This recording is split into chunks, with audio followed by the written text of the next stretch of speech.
प्रथम करन्थी 3 पर्व।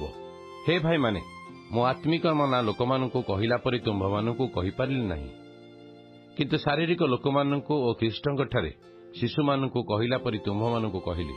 मु तुम्भमानकु दुग्धपान कराई अन्य खाद्य देली नाही, कारण तुम्हेमाने ताहा ग्रहण करबाकु समर्थ नथिल, आउ एबे मध्य समर्थ होइनाह।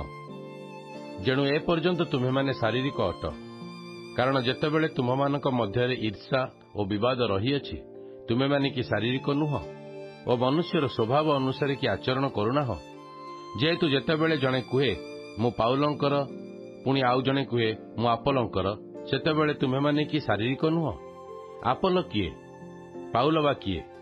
सेमाने तो सेवक मात्र, जेउ मानक द्वारा प्रत्येक को प्रभु जेपरि देइछन्ति तदनुसारे तुम्हेमाने विश्वास करिअछ। मु रोपण करिअछि, आपोल जलसेचन करिअछन्ति, किंतु ईश्वर वृद्धि साधन करिअछन्ति। अतएव जे रोपण करे किंबा जे जलसेचन करे से किछि नुहे, मात्र वृद्धि साधन करन्ति जिए से ईश्वर, से सार। जे रोपण करे और जे सेचन करे से दुहे एक, किंतु प्रत्येक जन आपणा परिश्रम अनुसार निजर पुरस्कार पाइब। कारण आम्भे माने ईश्वरंकर सहकर्मी, तुम्हे माने ईश्वरंकर क्षेत्र, ईश्वरंकर गृह।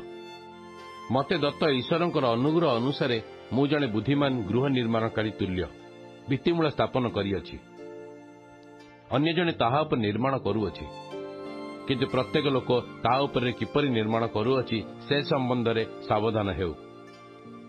कारण जो भित्तिमूल स्थापित होइअछि ताहा व्यतीत अन्य भित्तिमूल के स्थापन करिपारे नाही, सेई भित्तिमूल यीशु ख्रीष्ट। किंतु जदि केही सेई भित्तिमूल उपरे सुना रूपा बहुमूल्य पत्थर काठ घास बा छण दे निर्माण करे, ताहा हेले प्रत्येक जनर कर्म की प्रकार ताहा प्रकाश पाइब। कारण से दिन ताहा प्रकाश करिव, जेणु सेही दिन अग्नि सहित प्रकाशित हेब। आउ प्रत्येक लोकर कर्म की प्रकार सेही अग्नि परीक्षा करिव। जे जहा निर्माण करिअछि तार सेही कर्म जदि रहिब, तेबे से पुरस्कार पाइब। जदि कहार कर्म पोड़ीजिव तार क्षति हेब, तथापि से निजे रक्षा पाइब, किंतु ताहा अग्नि मध्य दे गमन कला परि हेब।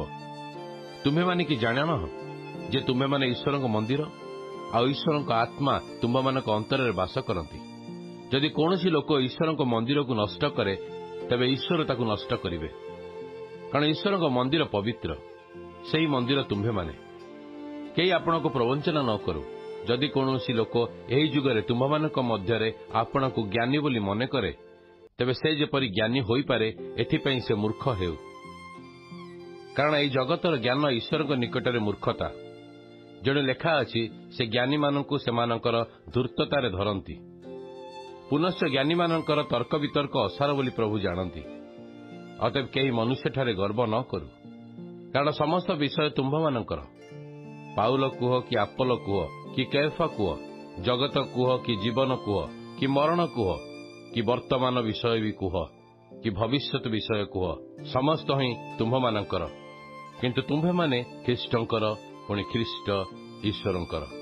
1 Corinthians chapter 4। प्रथम करन्ती 4 पर्व।